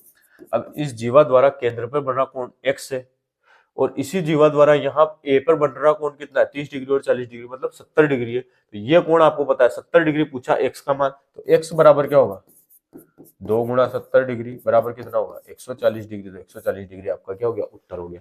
ठीक है, अभी इससे पहले वाला जो प्रश्न किया था वो थोड़ा सीधा था। अब इसमें क्या करा, वही त्रिज्याओं के से संबंध निकाला हमने, ये 30 है, ये 40 है, तो ये 30 और ये 40 होगा। क्यों, क्योंकि OA भी त्रिज्या, तो दो भुजाएं अगर समान है, किसी त्रिभुज की दो भुजाएं समान है, तो वो तीसरी भुजा से क्या करते हैं, समान कोण बनाते हैं। तो ये 30 डिग्री, तो ये भी क्या रहेगा, 30 डिग्री। AB से ये रेखा और ये रेखा, जो दोनों ही वृत्त की त्रिज्या है, ये क्या रहेगी, समान कोण बनाएगी। ये 30, ये 30, ये 40, ये 40, तो ये पता चल गया, ये 30 प्लस 40 बराबर 70 डिग्री। ये 70 है, तो हमें पता है कि x का मान इस 70 का 2 गुना होता है। हमने 2 गुना किया, यहाँ पर क्या आ गया, 40 डिग्री। 40 डिग्री आपका क्या हो गया, उत्तर हो गया। ठीक है दोस्तों, नेक्स्ट प्रश्न हम देखते हैं। अब यहाँ पर आपको एक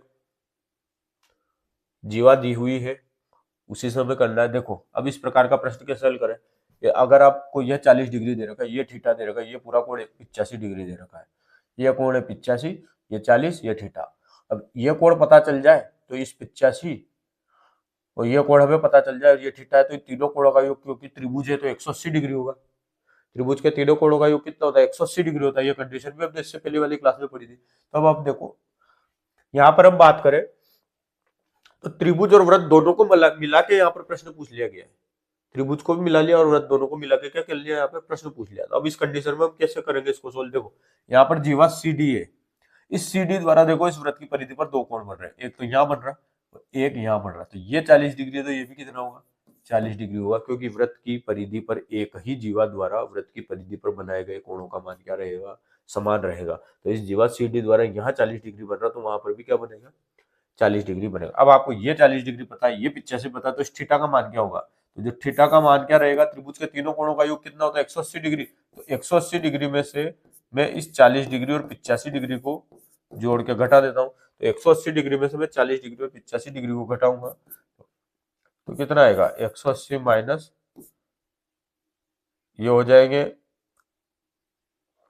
आपके 135 डिग्री, 125 डिग्री। तो 180 में से 125 डिग्री गए तो कितने बचे, 55 डिग्री। तो 55 डिग्री आपका क्या हो गया, आंसर आ गया। कहाँ 55 डिग्री, ये सी ऑप्शन आपका क्या रहेगा, आंसर रहेगा। 180 में से मैं 40 प्लस 85 125 डिग्री हुए, तो 180 में से मैंने 125 डिग्री को जैसे घटाया तो थीटा का मान आ गया। ये 85 देता, 40 हमने यहाँ से देख लिया कि जीवा द्वारा यहाँ 40 बन रहा, तो इधर भी क्या बनेगा, 40 बनेगा।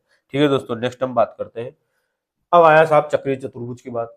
तो चक्रीय चतुर्भुज आपको नजर आ रहा है, एक ऐसा चतुर्भुज जिसके चारों ही बिंदु किस पर हो, वृत्त पर स्थित हो, तो ये क्या रहेगा, चक्रीय चतुर्भुज रहेगा। जो चतुर्भुज है इसके चारों शीर्ष देखो ए बी सी डी, ये चारों कहां पर है, वृत्त पे स्थित है, या किसी वृत्त पर चार बिंदु लेकर उनसे वृत्त के अंदर बनाया गया चतुर्भुज क्या रहेगा, चक्रीय चतुर्भुज रहेगा। तो ये आपको चक्रीय चतुर्भुज नजर आ रहा है। चक्रीय चतुर्भुज में हमने एक कंडीशन पढ़ी थी, जो आमने सामने के कोण रहेंगे वो क्या रहेंगे, 180 डिग्री उनका जोड़ रहेगा। तो यहाँ पर जो x डिग्री और मैं उसमें 60 डिग्री जोड़ दूं तो इसका मान कितना होना चाहिए, 180 डिग्री जोड़ना चाहिए। तो x डिग्री में मैं कितना 60 डिग्री जोड़ू तो इसका मान कितना होगा, 180 डिग्री रहेगा। चलो मैं इसको ऐसे लिख देता हूँ, कोण डी प्लस कोण बी कितना होना चाहिए, 180 डिग्री होना चाहिए। चूंकि क्या है, चक्रीय चतुर्भुज है, क्या है, चक्रीय चतुर्भुज है। तो ये कंडीशन होती है। तो एक्स डी, कोण डी का मान तो x डिग्री है, कोण बी का 60 है, तो यहाँ से x डिग्री क्या हो जाएगा, 180 माइनस 60 बराबर 120 डिग्री। तो यहाँ से x डिग्री का मान क्या है, 120 डिग्री। अब मैंने आपसे एक बात कही थी, मान लो AC हम वृत्त की जीवा ले लेते हैं, ये केंद्र से नहीं गुजर रही है, इसका केंद्र तो लगभग यहाँ होगा, ये जीवा केंद्र से नहीं गुजर रही, आप देखो इसका केंद्र तो लगभग यहाँ होगा क्योंकि ये थोड़ी सी नीचे आ रही है, आपको दिख रही होगी चित्र में। तो जो AC है, ये अगर वृत्त की जीवा है, तो आप यहाँ पर ये कंडीशन मत लगा लेना कि इसी जीवा द्वारा यहाँ पे भी और यहाँ पे भी कोण बन रहा, तो ये 60 है तो ये भी 60 होगा, नहीं। ये 60 तब होता जब अगर AC द्वारा एक इस प्रकार से, तो इसका मान भी 60 होता है, ये 60 है तो ये भी 60 होता। क्यों, क्योंकि ये जो जीवा AC के एक ही तरफ है, ठीक है। इस चीज को आप हमेशा याद रखना, जीवा AC, किसी जीवा द्वारा वृत्त की परिधि पर बनाए गए कोणों का मान समान होता है। लेकिन कब समान होता है, जब किसी जीवा द्वारा वृत्त की परिधि पर बनाए गए कोणों का मान तब समान होगा जब वह उस जीवा के एक ही तरफ हो। इस जीवा के एक ही तरफ यहाँ पर अगर मैं अलग अलग ऐसे बना दूं तो इन सब कोणों का मान 60 डिग्री होगा, ठीक है। क्यों, क्योंकि इस जीवा द्वारा वृत्त की परिधि पर एक ही तरफ कोण बनाए जा रहे हैं। किसी जीवा द्वारा वृत्त की परिधि पर एक ही साइड बनाए गए कोणों का मान तो सेम रहेगा, लेकिन किसी जीवा द्वारा वृत्त की परिधि पर इधर, इसी जीवा द्वारा वृत्त की परिधि पर इधर एक कोण बनाया, दूसरा कोण इधर बनाया, तो इन आमने सामने वाले कोणों का योग क्या रहेगा, 180 डिग्री रहेगा। ये बात आप याद रखें। ये नहीं कि ये 60 है, इसी जीवा द्वारा वृत्त की परिधि पर कोण बनाया जा रहा है और इसी जीवा द्वारा यहाँ भी बना, तो ये 60 है तो ये भी 60 रहेगा, ये 60 नहीं रहेगा, इन दोनों का जोड़ 180 रहेगा। ये बात याद रखना। एक ही जीवा द्वारा वृत्त की परिधि पर विपरीत साइडों में बनाए गए कोणों का योग क्या रहेगा, 180 डिग्री रहेगा। एक ही जीवा द्वारा वृत्त की परिधि पर इस साइड और इस साइड अलग अलग साइडों पर, ठीक है। जीवा के एक तो ऊपर है और एक जीवा के नीचे है, तो एक ही परिधि, एक ही वृत्त में परिधि पर एक ही जीवा द्वारा बनाए गए कोणों का मान समान कब रहेगा, जब उस जीवा द्वारा वह जो दो कोण है वो एक ही तरफ बनाए गए हो जीवा के। और अगर किसी जीवा द्वारा वृत्त की परिधि पर दो कोण बनाए जा रहे हैं और वो दोनों ही कोण उस जीवा के विपरीत साइड है, एक इस साइड और एक इस साइड, तो उन कोणों का योग क्या रहेगा, 180 डिग्री रहेगा। ये बात आप याद रखना। आप इस प्रकार से ना कर ले कि इसी जीवा द्वारा यहाँ भी कोण बन रहा है, यहाँ भी बन रहा है, तो इसको दोनों तरफ 60-60 आ जाएगा। इस जीवा द्वारा इस साइड, इस जीवा के ऊपर जितने भी अगर इस जीवा द्वारा कोण बनेंगे वो सब 60 रहेंगे, और इसके नीचे जितने भी बनेंगे वो सब कितने रहेंगे, 120 रहेंगे। अब मैं यहाँ पर अगर एक इस प्रकार से बना देता तो ये कोण रहता, ये भी 120 रहता। अभी x का मान कितना है, 120 है। अब इसी द्वारा मैं ऐसे बना देता तो ये भी कितना रहता, 120 रहता। लेकिन ये इधर नीचे की साइड वाले सारे 120 रहेंगे, ऊपर की साइड वाले सारे क्या रहेंगे, 60 रहेंगे। और एक ऊपर और एक नीचे, तो उन दोनों का जोड़ क्या रहेगा, 180 रहेगा। ये तीन चीजें यहाँ से आप स्पष्ट रूप से याद रखें ताकि आपका प्रश्न गलत ना रहे। नेक्स्ट हम बात करते हैं इस प्रकार की कंडीशन, इसको भी हमने अभी देखा था। यहाँ पर इसका हमने फॉर्मूला देख लिया था।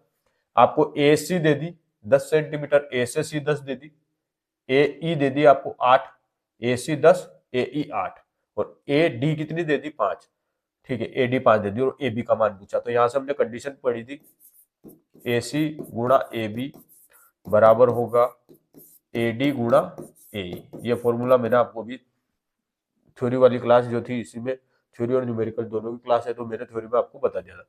यहाँ से ऐसे आपको 10 दे रखी, AB हमें निकालना है, AD हमें 5 दे रखी और AE हमें 8 दे रखी।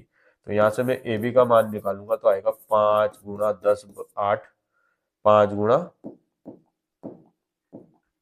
8 बटा 10, 5 से 10 दो बार कट जाएंगे, 2 से 8 4 बार कट जाएंगे, तो AB का मान कितना आएगा, 4 सेंटीमीटर। ये ऑप्शन का, ये डी ऑप्शन। AB का मान कितना आया दोस्तों, 4 सेंटीमीटर आया। ये फॉर्मूला मैंने आपको बता ही दिया था। नेक्स्ट हम बात करते हैं, अब देखो आप, यदि AB बराबर 30 सेंटीमीटर, AB का मान दे दिया कितना, 30 सेंटीमीटर, BD, ये BD दे दी कितनी, 14 सेंटीमीटर, ठीक है। BD कितनी है, 14 सेंटीमीटर। सी डी दे दी आपको कितनी, 11 सेंटीमीटर। तो ए सी पूछा, ए और सी, ये लंबाई आपसे क्या पूछी है। अब अपन बात करें, देखो ए बी अपने को पता है 30 सेंटीमीटर है, ठीक है। बी डी 14 सेंटीमीटर और सी डी कितनी है, 11 सेंटीमीटर। अच्छा, सी और डी 11 सेंटीमीटर है, तो ये सी एफ कितना होगा।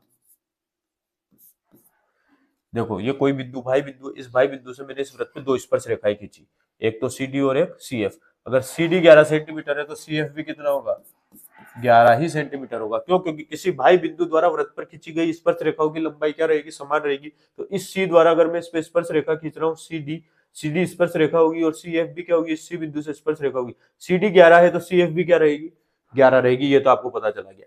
अब बात करते हैं बी डी 14 है, बी डी 14 है तो बीई भी कितनी होगी, ये भी 14 होगी। क्यों, क्योंकि बिंदु बी से इस वृत्त पे दो स्पर्श रेखाएं खींची जा रही है, बी डी और बी, तो इन दोनों स्पर्श रेखाओं की लंबाई क्या समान रहेगी, ये 14 तो ये भी 14 रहेगी। अब ये 14 है और ये टोटल कितनी है, 30 है। ए बी कितनी है, टोटल 30, बीई 14 है। तो इस 30 में से मैं 14 को घटा दूं तो मेरे को ए ही पता चल जाएगा। तो ए ही क्या रहेगी, ए ही रहेगी। मैं इस ए को लिख देता हूं यहाँ पर, 30 माइनस 14, तो ए कितनी आएगी, 16 आएगी। अब आपको पता चल गया ए ई 16 है। अब देखो ए ई, इस ए बिंदु से ए ई 16 है तो ए एफ कितनी होगी, ए एफ भी 16 हो जाएगी। समझ रहे हो, ए ई 16 है तो ए एफ भी 16 होगी, क्योंकि ए से इस पर ये स्पर्श रेखा और ए से ये स्पर्श रेखा, तो किसी भाई बिंदु से वृत्त पर खींची गई स्पर्श रेखाओं की लंबाई समान रहेगी। इससे दो स्पर्श रेखा यार, ये और ये, तो ये दोनों क्या रहेगी, समान रहेगी। तो ये 16 और ये 11, तो अब ए सी की लंबाई कितनी होगी, ए सी बराबर होगा A F plus F C. तो यहाँ से ए एफ की बात करें तो ए एफ तो 16 है और एफ सी कितनी, 11 है। तो इन दोनों को अगर हम जोड़े तो कितनी आ रही, 27 सेंटीमीटर। तो ए सी कितना हो जाएगा, 27 सेंटीमीटर। ये सी ऑप्शन आपका क्या हो गया दोस्तों, आंसर हो गया। ठीक है, इस प्रश्न को एक बार और देखो। आपको बी डी दे रखी थी, सी डी दे रखी थी और ए बी दे रखी थी। तो बी डी से मैंने क्या करा, बीई निकाल लिया। ये 14 तो ये भी 14 रहेगी, क्योंकि भाई बिंदु से वृत्त में दो स्पर्श रेखा खींची जा रही है, तो इन दोनों की लंबाई क्या रहेगी, समान रहेगी।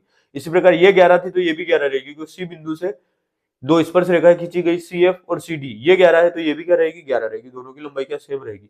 अब ये 14 है, अपन ने यहाँ 14 थी इसलिए ये भी 14। अब ये टोटल 30 थी, तो मैं क्या करूँ, इस 30 में से इस 14 को घटा दूं तो ये लंबाई आ जाएगी ए ई। अब ए ई 16 आएगी और ए एफ ज्ञात करना था, तो इस ए बिंदु से दो स्पर्श रेखा आ रही ए ई और ए एफ, ये 16 है तो ये भी क्या रहेगी, 16 रहेगी, क्योंकि भाई बिंदु से सूरत पे दो स्पर्श रेखा खींची गई, तो दोनों की लंबाई क्या रहेगी, समान रहेगी। अब ये 16 आएगी, ये 11 आएगी, निकालना पूरा एसी था। तो ए एफ पता है, एफ सी पता है, तो AC A F plus F C है।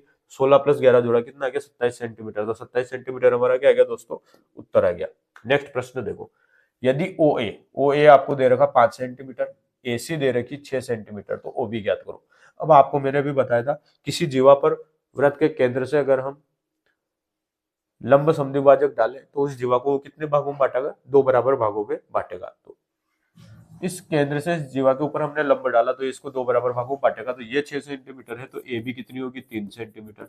ऐसे ही बीसी भी कितनी हो जाएगी, 3 सेंटीमीटर। अब इस वाले त्रिभुज में देखो आप, इसकी बात हो रही है ओ ए बी, ये आपको लंब समद्विभाजक है तो 90 डिग्री दे ही रखा है, ये 90 डिग्री है।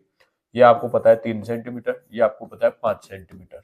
तो पाइथागोरस प्रमेय लगाए अगर हम, तो यहाँ से ओ बी क्या होगा, ओ बी हो जाएगा अंडर रूट कर्ण का स्क्वायर, 5 का स्क्वायर माइनस 3 का स्क्वायर। तो मैं यहाँ से अंडर रूट कर्ण का स्क्वायर 5 का स्क्वायर करता हूँ तो आ जाएगा अंडर रूट 25 माइनस 9, 3 क्या 9, अंडर रूट 25 माइनस 9। तो यहाँ से क्या आया 16, अंडर रूट के 16। तो अंडर रूट के 16 का मान क्या होता है 4 सेंटीमीटर यहाँ पर आंसर आ जाएगा। तो ओबी की लंबाई क्या रहेगी, 4 सेंटीमीटर रहेगी। ठीक है दोस्तों, नेक्स्ट लास्ट प्रश्न हम देखते हैं। यदि पी ए बराबर 4 सेंटीमीटर, पीबी बराबर 9 सेंटीमीटर, तो पीटी बराबर, पी ए दे दे आपको 4 सेंटीमीटर, पीबी दे दे आपको कितना 9 सेंटीमीटर, और पीटी बराबर आपसे क्या पूछा है, प्रश्न पूछा है। तो इसका भी आपने एक फॉर्मूला सीधा पढ़ा था, तो पीटी स्क्वायर का मान होगा वो क्या होगा, पी ए गुणा पीबी। तो अब पी ए पीटी स्क्वायर का मान हमें निकालना है, पीटी का मान। तो पी ए कितना दे रखा 4, पीटी कितना दे रखा 9, पीटी स्क्वायर कितना आया 36। यहाँ से पीटी का मान क्या आ जाएगा अंडर रूट 36। तो पीटी का मान अंडर रूट 36 है, तो पीटी कितना आ गया 6 सेंटीमीटर। 6 सेंटीमीटर ऑप्शन कौन सा सी रहा, ये रहा आपका उत्तर हो गया। ठीक है दोस्तों, इस प्रकार से जो व्रत की क्लास थी आज ये पूरी हो चुकी है। मैंने लगभग जैसे भी रीट में आने की संभावना है जिन भी प्रश्नों को उनको मैंने बता दिया। ज्यादातर रीट में जो क्वेश्चन पूछे जाते हैं वो सीधा आपको डायग्राम देके पूछे जा रहे हैं पिछले सालों से, तो आप वहां पर कंफ्यूज न रहे।